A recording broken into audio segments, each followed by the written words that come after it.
journey beyond imposter syndrome. This is where I invite you into a space where high achievers and spiritual leaders converge to redefine success and self-worth. By sharing transformative stories and engaging with thought leaders, this podcast serves as a roadmap for navigating the complexities of imposter syndrome. It's an intimate look into overcoming personal barriers tailored for those who value wisdom, leadership, and intuition in business and life. Join me at the Humble Warrior Podcast with Alani Bankhead. Welcome to the Humble Warrior Podcast. I'm your host, Alani Bankhead, and I am so thrilled to have James Barber today on the podcast.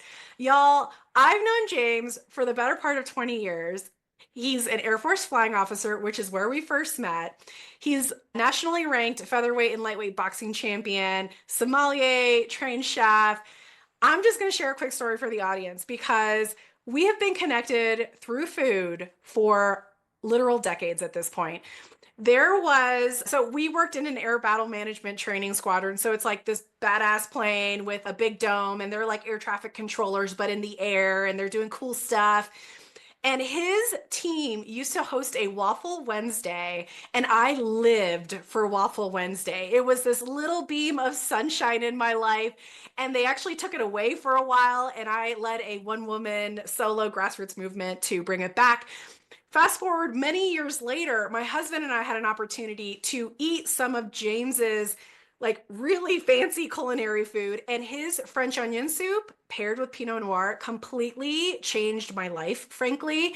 And I know that might sound ridiculous to some of you, but there's an element of food that ties to joy, and it's something that we don't allow ourselves when we are in self-doubt mode. So I'm going to stop talking to welcome James Barber to the podcast because there's so much that I want him to share with you guys, and I'm so excited that he's here. So thank you so much, James, for coming on the Humble Warrior Podcast. Thanks for asking me to be here. I'm like, why am I here? Oh my gosh, no It's brainer. always so much fun to be able to actually chat with you again, for sure. Like whether it was Waffle Wednesdays or softball or like food and drink. Yes, it's all about the food and drink. A story 20 years in the making for sure. So, James, let's start from the very beginning. Who are you and what's your journey been like up until now? Hi, I'm James. Air Force brat. Like my dad was security forces, retired out as a chief master sergeant there. Grew out like all of his brothers and family members were all enlisted as well, maintenance and everything. From a family of 8, Italian family raised in. Grandparents immigrated out from Napoli after World War II into New York. New Yorker, born in, and lived all over Europe, all over America. Like moved to West Germany and was there before the wall fell down, which is crazy thinking about everything there. And went out to Alaska Anchorage, got my degree in computer science out there, full ROTC scholarships, and commissioned in second lieutenant. I always wanted the job that wouldn't be in an office, something that I didn't know what to expect each day in and day out. It's things that like routines never been something that I looked forward to. So like competed, got a flying slot, and then that kind of just led me through deployments all over, like exotic locales that we've seen in Southwest Asia, as well as a lot of operations down in like South America, the Pacific, and everything. And then was reporting in one day, got hurt pretty bad, and got retired out of the Air Force as a captain for it there, and then spent about 4 years in and out of a wheelchair trying to figure out like what can I do again. And I was reflecting a lot on just what are the things that I loved most about being in the Air Force and the stuff that I was doing, and especially in terms of that, and then boxing, because I had that great opportunity to be able to do that, and people had the great opportunity to punch me in the face.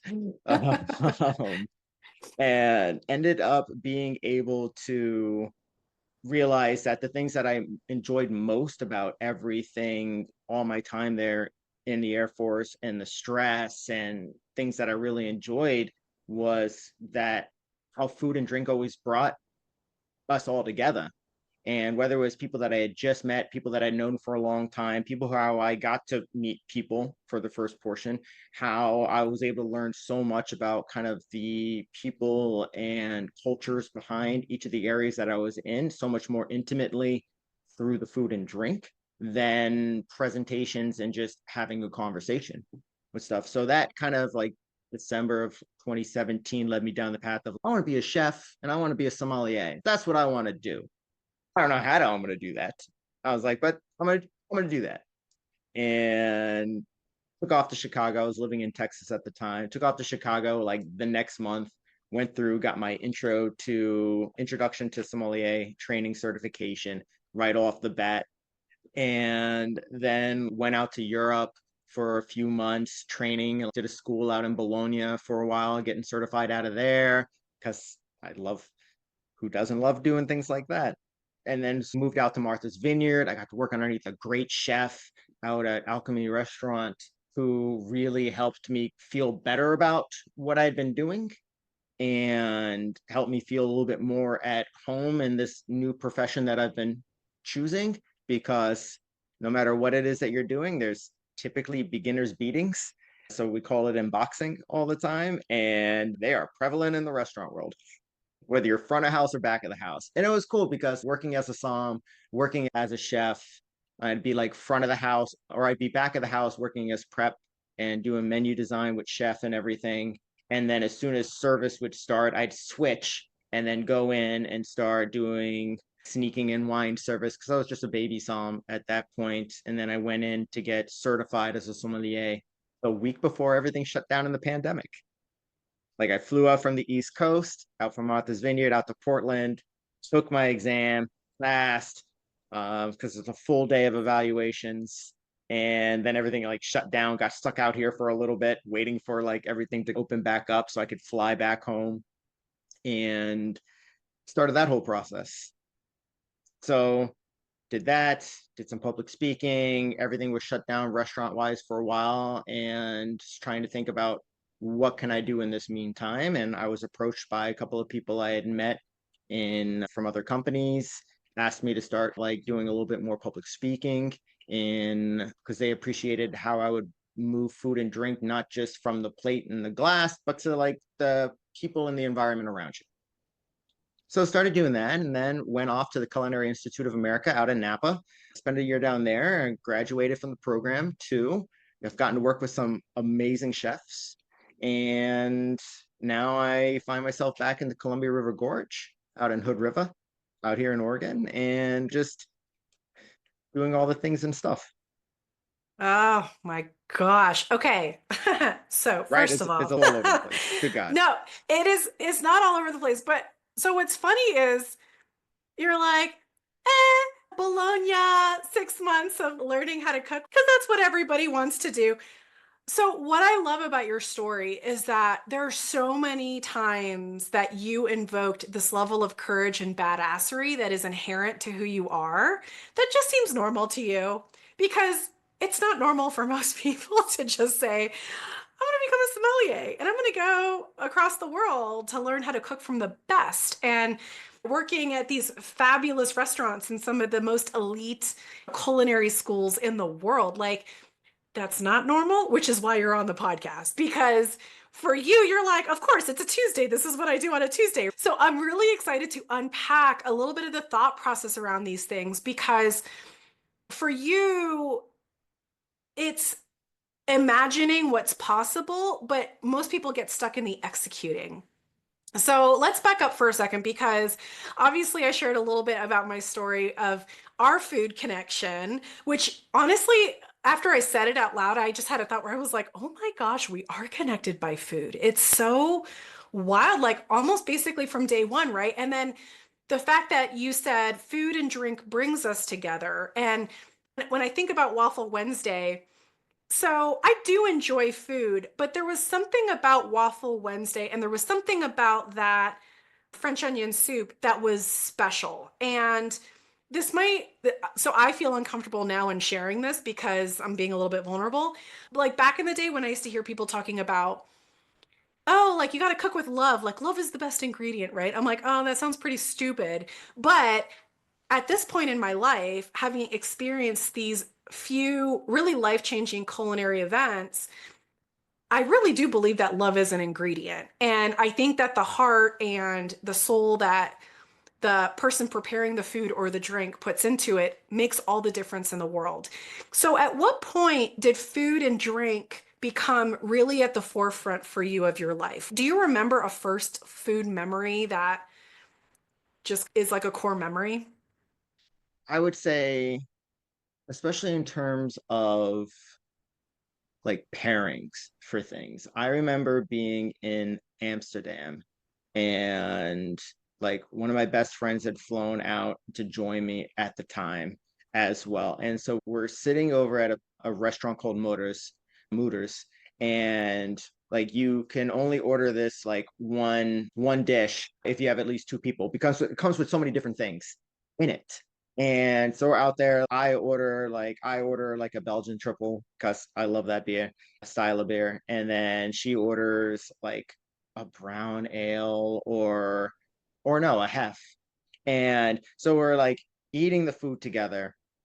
And she's, oh God, like I don't like this dish at all. This is way too sweet.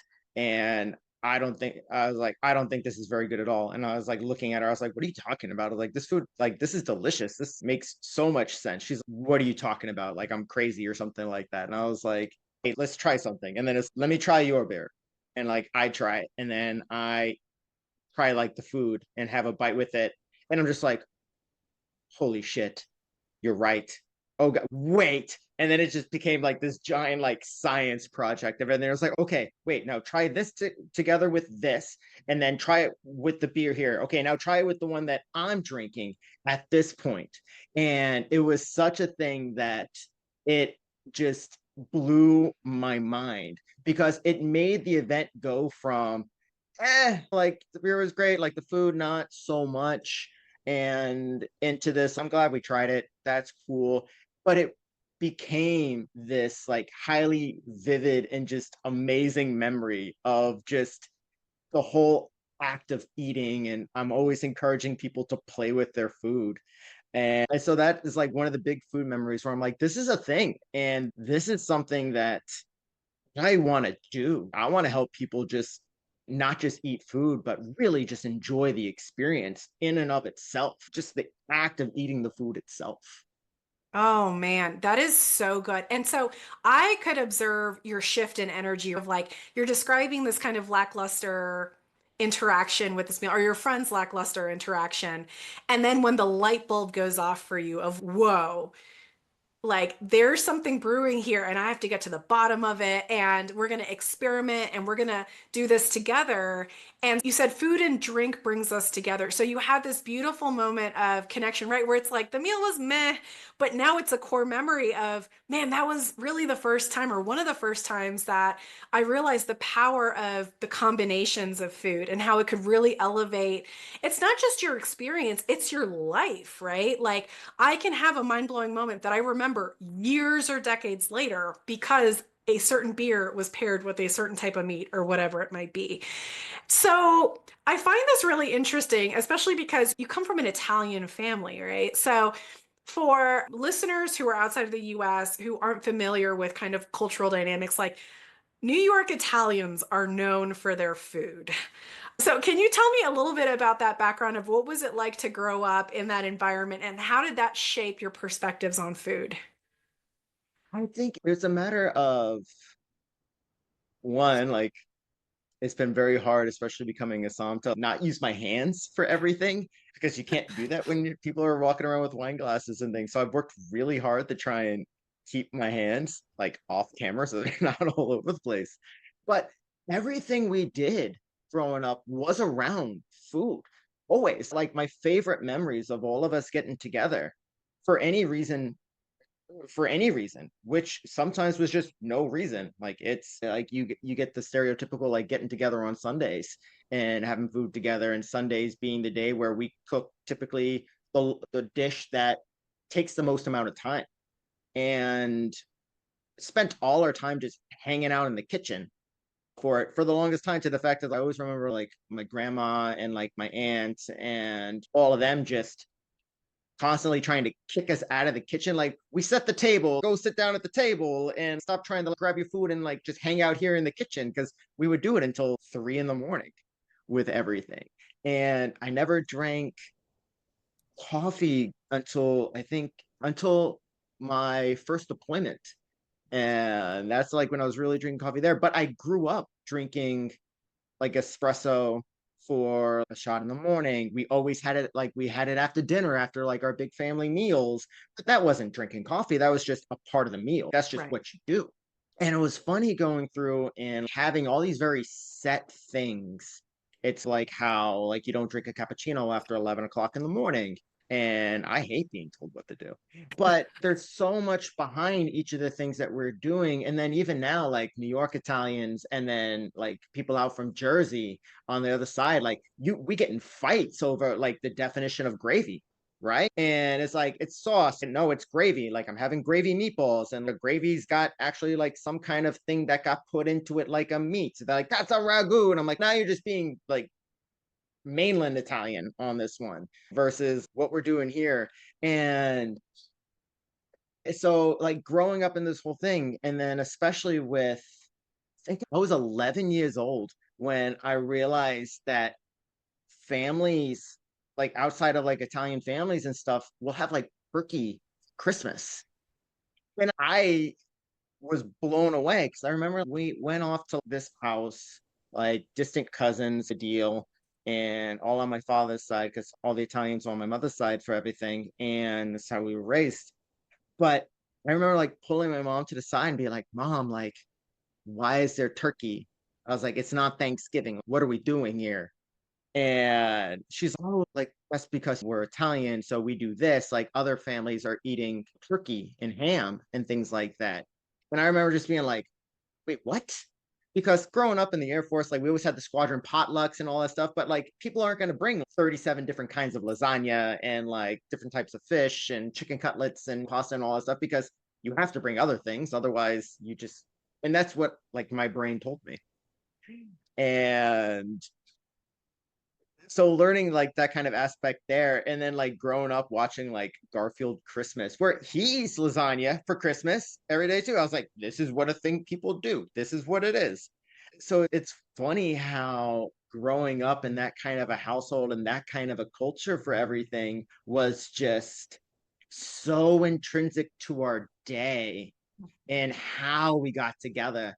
And one of the things that's like I love the most about like the neighborhoods and all that stuff there was like we spent a lot of time out on the driveway or out on the stoop kind of a deal, like just hanging out. And then next thing you know, like somebody like brings over, starts up a grill or like orders a pizza or brings out like, hey, you guys haven't eaten a bit, manja out, and like they hand you like something there. And then the neighbors come over, start doing the same thing. They're like, oh, we're gonna hang out, eat with you too.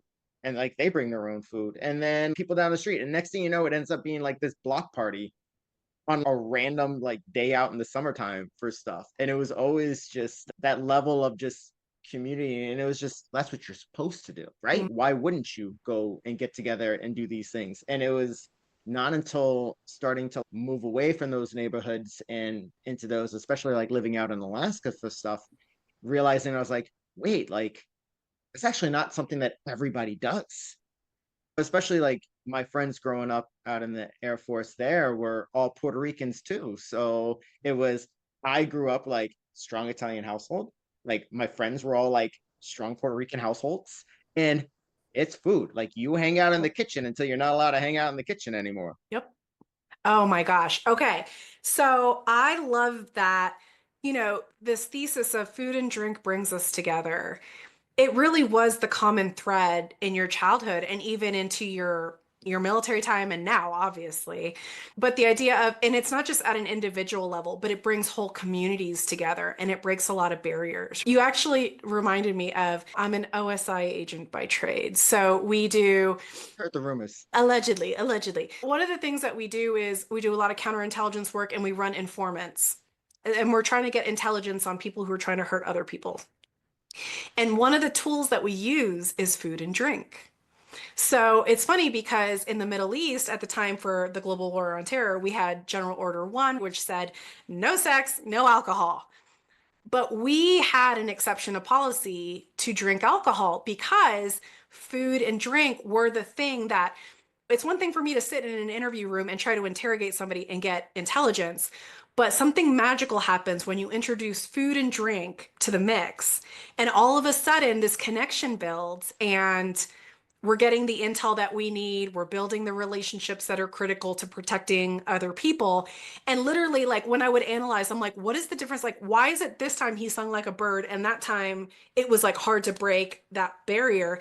And the common denominator was almost always food or drink. So there is definitely something about food being the thread of life and how we experience life through food and what that teaches us about building community and relationship. And so I do want to pivot for a second towards, so obviously I love how you drop these little nuggets of, oh yeah, when I lived in Alaska and oh, I do all these badass things and live all over the world and I just decided to move to Hood River and like all these very courageous things that most people would not do. So you joined the Air Force, you followed in this family legacy of service, you were medically retired, and then you were like, I'm going to go to culinary school and I'm going to become a som and do all these amazing things. So I'm not asking because people are like, how did you go from being an Air Force officer to all this food stuff? I'm curious the mechanism in your brain where what thoughts did you have to say, okay, I'm no longer going to be an Air Force officer. The next logical thing is food and drink. And do you mind talking us through that mindset?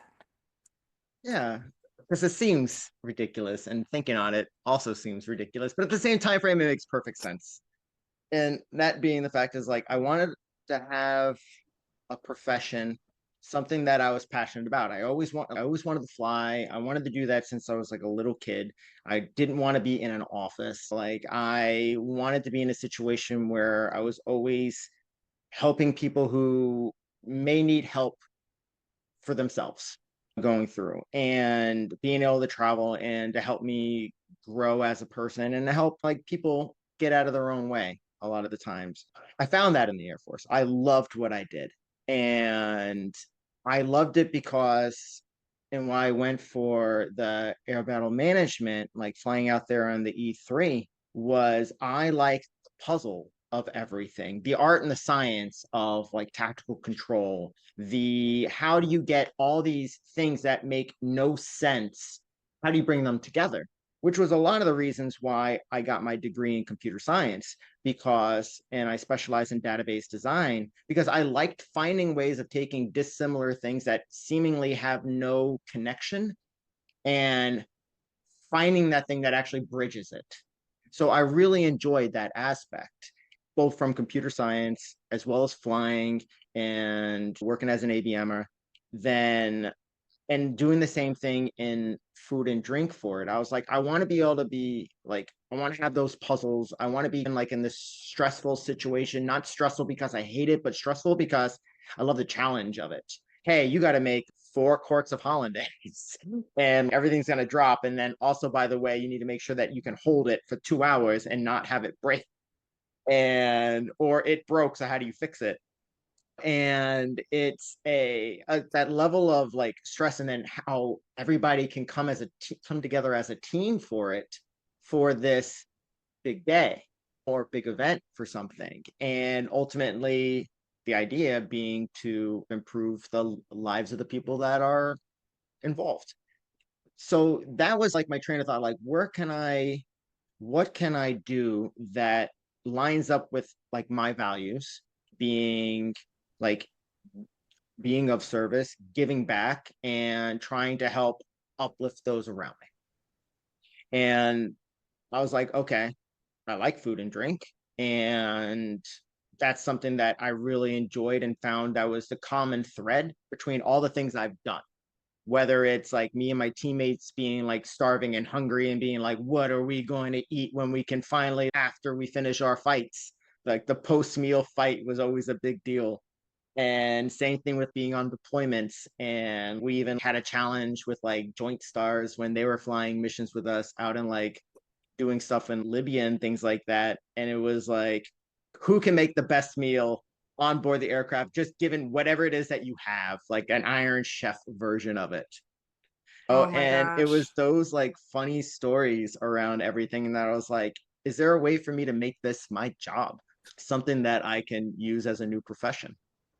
And that was like my thought process, like, how do I bring this whole thing that I love so much about all these different cultures, such each of those different aspects have their own specific culture associated with it. How do I bring all those things together? And how do I share that with people? But not only that, how do I get other people to share that with me? And so that was something that I worked really hard in. So even when I was like running the county crime victims program, like I knew that when I was working on all of our child abuse cases or with our MDT or any of our other felony crimes, whether they're violent or nonviolent, and whether people were coming in as undocumented or from any walks of life, any socioeconomic status, I knew that we could find some kind of a way to relate, at least through food and drink, and that was a great way of being able to help people feel more at ease, kind of like what you were talking about with the interview process at that point, being like sometimes people just feel more at ease when they have a glass of water at the ready or a Capri Sun, which Pacific Cooler is the best one, hands down. Like people can feel more at ease a lot of the times just because they're like, I have some kind of control over the environment that I'm in right now.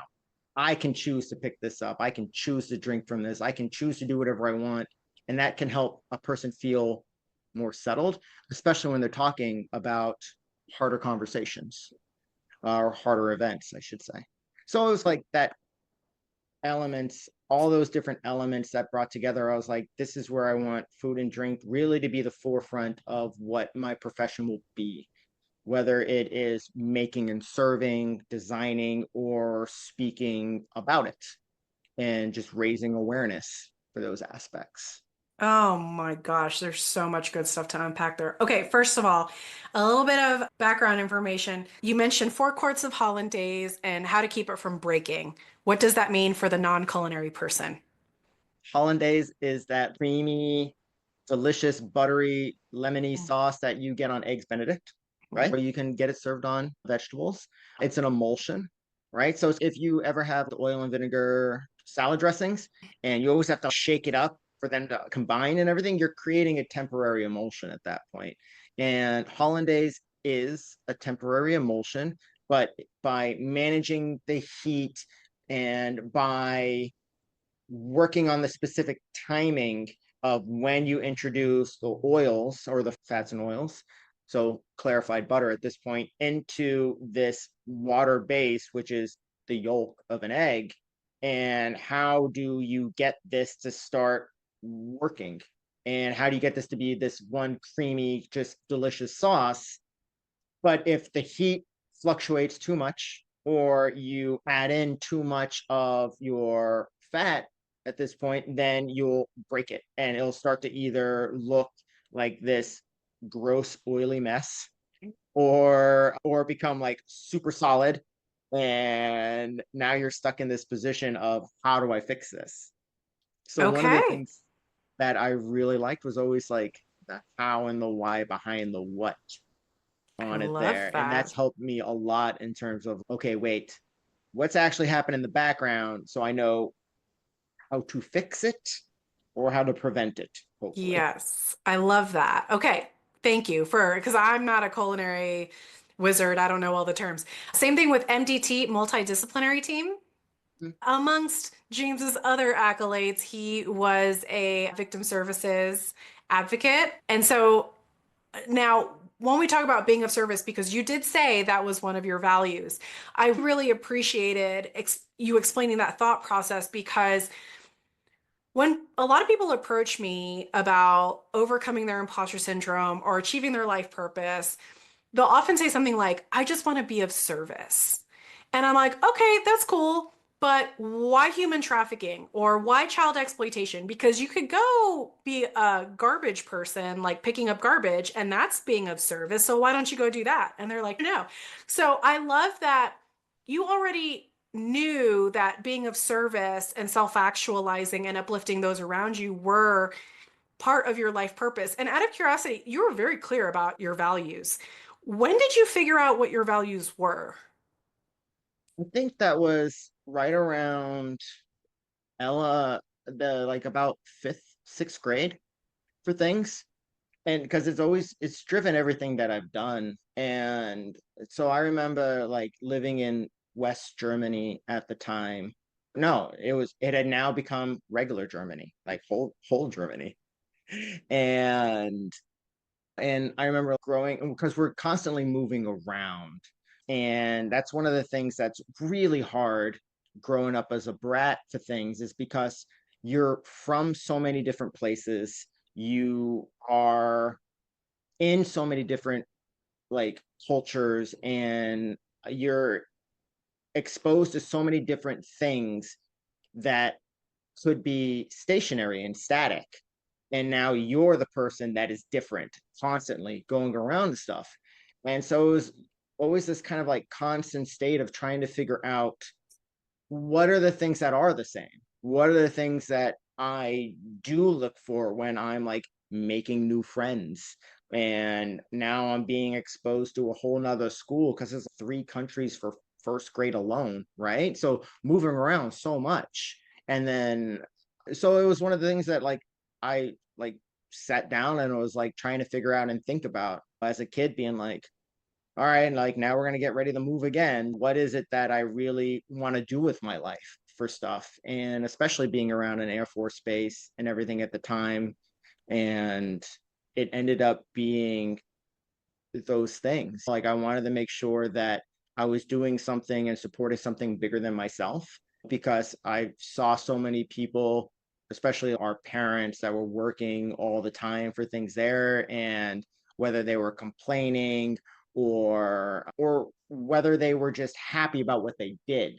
And so like picking up on those things as a kid, being like, this person seems to be doing the same thing as you, but they seem way happier about it. Why is that? That was a lot of the things that really drove me to being like, this is how I choose my direction. Okay. So this is really fascinating. You were a very wise fifth grader, bro. Because I don't know that most kids really think in those terms, but for you, it sounded like it was a way for you to stay connected with yourself, right? Of I'm different to other people everywhere I go, but I'm still the same. And so, what things are actually the same no matter where I live, and how do I get more of that? Or if you observe someone who was happier in a certain situation, you were trying to identify here's where I am, here's where they are. What do I have to bridge to get to that level of happiness because I want more of that in my life. So it's funny because I hate to throw a little bit of a whammy at you, but when we talk about life purpose, one of the things that I hear is a theme for you is being a bridge. So you talked about being a bridge. So like your computer science stuff, you were always trying to make sense of things. You love the art and the science of technical control, and food is the bridge that kind of brings us together. If we had to distill your life purpose down to one thought, is it being a bridge or is it something else? And I say that while you're thinking only because all of the work that you do, and when I think about who you are as a person, because I'm trying to give people a sense of who you are, right? We've been really in your head for a little bit about your thought processes because this helps the listener cultivate new thought processes that better serve them so they can self-actualize. But when I think about who you are as a person, I didn't see it at the time, but when we were together in the AWAC squadron, you really were the bridge in a lot of ways. Like when I think about me back then, I was so in my imposter syndrome, like worried that people would realize I wasn't good enough and I wasn't qualified and I didn't belong there. Hello, I'm a non-flyer in a flying squadron. I literally am not one of you guys, right?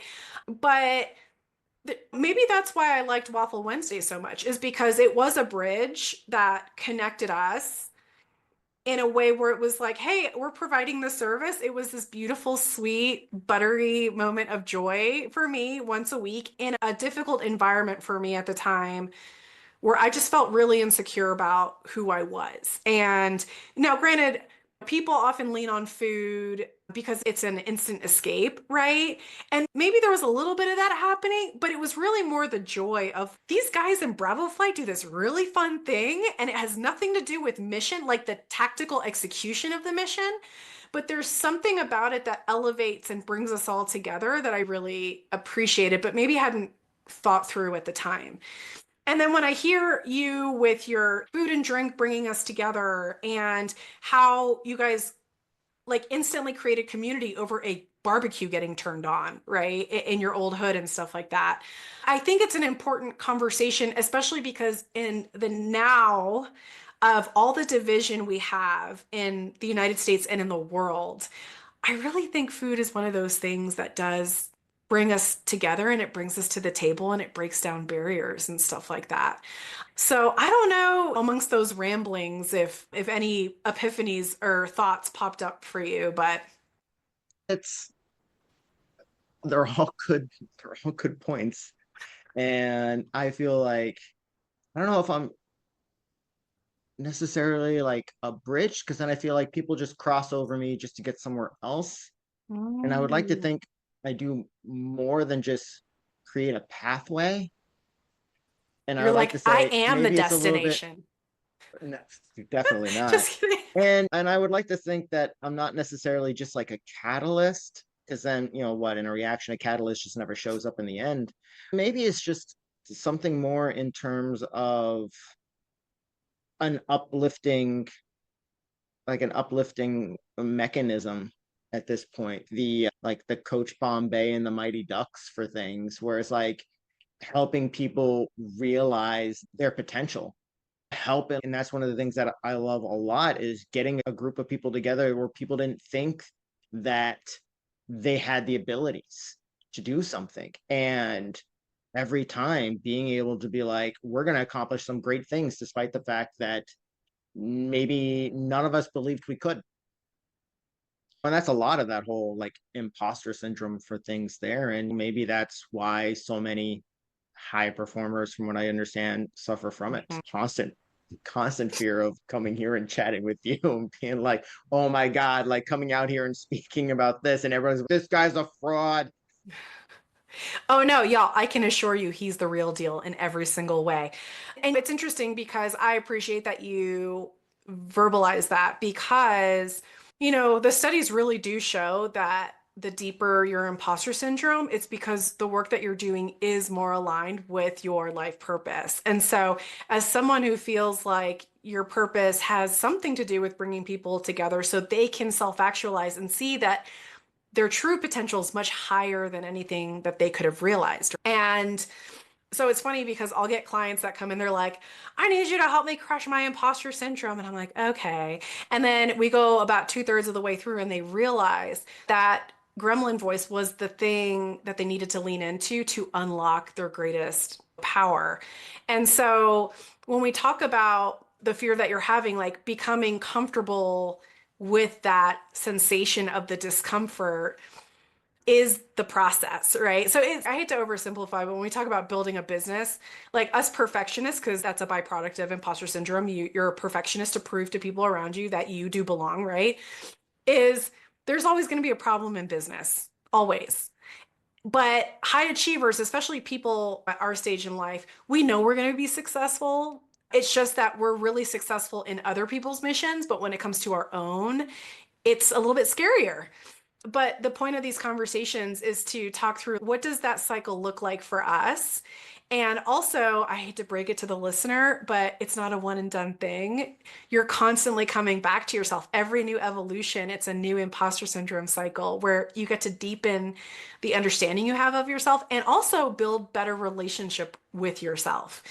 And so I absolutely love that. We're still playing with the whole what's James's life purpose has something to do with bringing people together and something to do with self-actualizing. So how does food do that for people? Can you give me an example of a time when you brought people together and they were able to realize that they were way more capable than they realized and that food was the vehicle to do that? So a few times on it there. I would say that the Waffle Wednesdays for sure, bringing all these like brand new like strong type A personalities together would definitely be one of that. I was doing a conversation for a company, and they asked me to do like a cheese and wine pairing and incorporate that into telling a story that would help find a way to bring all of their different social groups in this big company together, because there's 8 different social groups. Inside there was an Asian group, there was a Black group, there was a Hispanic group, there was an LGBTQIA plus group, there was a tech group as well. And so there was like so many different of these groups, and they'd never been able to find a way to hold an event together for stuff there. And so and so they asked me if I would be able to do something like that. And then, and it was like with wine and cheese pairings. And then, and one of the groups was their Islamic group in there too. So I'm like, okay, so like that, so we have to find ways to incorporate everybody together. And so went down to, fortunately, it was easy in the sense that wine has been around for so long. So many people have had a hand in it. And it maybe you don't appreciate the wine, or maybe you don't appreciate cheese in and of itself. It's taken me a long time to appreciate cheese for sure, other than like the holy trinity of basically ricotta, mozzarella, and parmesan. But going through that whole aspect and helping people understand where they fit in with this whole process, whether it was old school Mesopotamia with wine coming out from that area, also in contest with like wine initially coming out as well from the China area. And so right around the same time frame, and even earlier than that. And then the difference in cultures in terms of like, why did it stop? Why did it start back up in the late 1970s at this point? And like by the time everything was done in this like 90-minute presentation, like the groups were going back and forth on their Discord, and they were like sharing different stories. They're like, oh man, like we got to go off over here and try these things, or we're going to go meet up again and do this over here. And so it was the first time that something like that had been done for the company. And the person that hired me for it shared some of the feedback she got from like the owners and their department heads and everything for it, just being like, holy cow, we didn't think it'd be possible. Like, you nailed it in this regard. And it was really cool to see something that people wouldn't have expected, especially because this was like a computer company. And that being the thing that really just helped open dialogue between everyone on there. And they're like, wait a second, like this thing on the outside doesn't seem like it would have anything to do with us whatsoever. And then finding that way of making a person feel connected allowed them to grow bigger pathways to the other groups. Oh man, I was I pretty proud was of that. I was super like, where is this going? Because wine and cheese and bridging divides like that is not something that I would equate like you were saying. And I just want to point out that just because it's not obvious to everybody else just highlights that's part of your gift to give. And this is something I talk to people a lot when we talk about what is your life purpose? What do you want to be doing? How do you want to be of service kind of thing? And they're like, I want to do this, but it feels so obvious. And I'm like, it's obvious to you. It's not obvious to everybody else.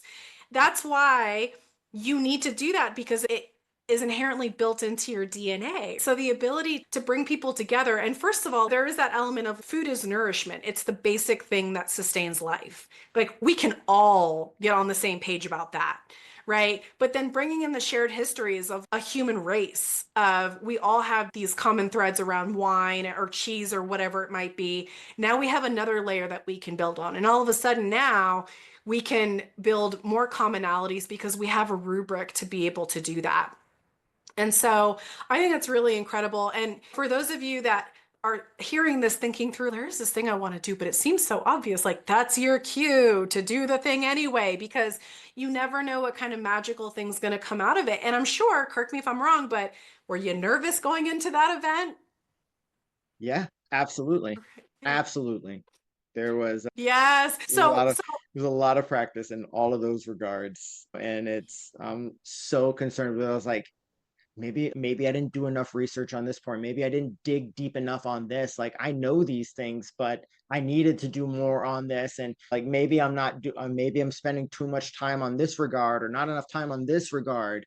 Yeah, I was terrified. but then you were able to push past that fear and do the thing anyway. That's another thing I love about the concept of courage is it can't exist without fear. Just like speaking of wine, like wine grapes, first of all, to be cultivated, like the vine has to be punished to produce the fruit, right? Because Just stressed, not punished, okay, stress. Thank you. Thank you. like a good But coach. Like a good right. coach. But the point is if the vine is too comfortable, it doesn't produce the grape. And then the grape has to be crushed to create this delicious nectar of the gods. So there's a lot of like figurative and literal pressure that goes into these situations. But the final result is this beautiful art and just magical thing. And so I love these analogies because who doesn't love some cheese? And some wine, right? And going on this journey of experiencing different things. Side note, I had this insane pairing, which I know you're like, oh, honey, that's so basic, but it blew my mind. In DC's Eastern Market, they had a cheese platter and it was like Parmesan with honey and walnut. And there was something, I was so basic in my culinary experiences at that time, but that combo is something I never would have thought of. But it just, everything sung. And I promise to the listener, I'm not this much of a foodie normally. Like I'm learning thanks to people like James Barber. But ultimately, what it comes down to is everything we do being really intentional and us making decisions on who we want to be every single day. And one of the things with imposter syndrome is moving from the space of survival to thriving and you being responsible for creating that path for yourself. And so asking yourself these amazing questions like James did in fifth and sixth grade, by the way, of what do I need to look for to build these connections with my friends every time I move? And what type of food or drink do I think is relevant to helping to connect us to create this beautiful moment amongst two or more people? And man, I am so thankful that we got to have this conversation. And for the listener, I really hope that you guys start to view yourselves as someone who is worthy of putting yourself out there and living your very best life and being inspired and encouraged. And I'm so thankful we got to have you on the podcast today, James. And so is there anything else you want to leave the listener with? Any final words or encouragement? Yeah, I would say honestly, it's thank you so much for one, like letting me jabber on with everything. But for anybody that's listening there, especially if you know what your talents are, and at the end of the day, you really just have to I encourage people to really just trust yourself, trust your abilities, all the work that you've put in, especially if you're feeling like you're suffering from this imposter syndrome. You're probably at that point of, I still haven't put enough work in. I still have to do this. Maybe once I hit this next goal, then I'll be there. Then I'll be there. Just take comfort in knowing, or at least find some solace in knowing that you're better than what you feel you are. And don't be afraid to step forward, step up, and put yourself out there at that point, because at the end of the day you already know you're going to work so hard to begin with, and that's why you are where you are. That is so good. Thank you so much. And you know what? I'll actually add to that. That thought usually produces the same emotion every time. It's this borderline, oh my gosh, this could be amazing, but oh my gosh, I also want to throw up a little bit, right? So that tension of like excited and slightly freaked out, that's when we know you're in that growth space and pushing yourself, but also that you're going to be successful because you do care and you have thought through these things. So thank you so much for those wise words, James. Now, I know people are going to want to connect with you. How can they get a hold of you? Yeah, absolutely. Right now email will be the best way, as I'm working on like setting up my own business and standpoint. But JB, the culinary psalm, Juliet Bravo, the culinary psalm with two N's, two M's as in Mike, at Gmail. That's the best way right now. I love it. We will definitely put that in the show notes. And I love how you use the phonetic alphabet to explain it. How very military of you. But thank you, James, so much. This was so fun. And truly, I'm so thankful for you and that I got to meet you and that you were written into my life story. I am definitely a better human for knowing you and being around you. And for everybody else, if you're curious what your values are, I have a free values assessment you can download. You can go to the website. It's also going to be linked in the show notes. And in the meantime, you guys, I need you to remember that the world needs who you were made to be. Humble warriors, thank you for joining us today on this journey to discover how you can harness your imposter syndrome to work for you. If you enjoyed this episode and would like some help overcoming your imposter syndrome, check out the free life purpose exercise on my website and subscribe to my blog. If you already know what your life purpose is and are ready to crush or harness your imposter syndrome, then you're going to love my best-selling book, The Least of Us: How Your Weakness Points to Your Greatest Power, available on Amazon and all major book retailers.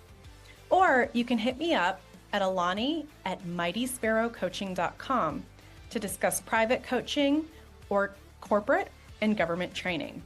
That's ALANI@mightysparrowcoaching.com. Listen, there's only ever been one you, and there will only ever be one you. And you have a specific gift to give that the world desperately needs. Don't let your self-doubt be the thing preventing you from living your most joyful and impactful life. Until next time, I'm always cheering you on.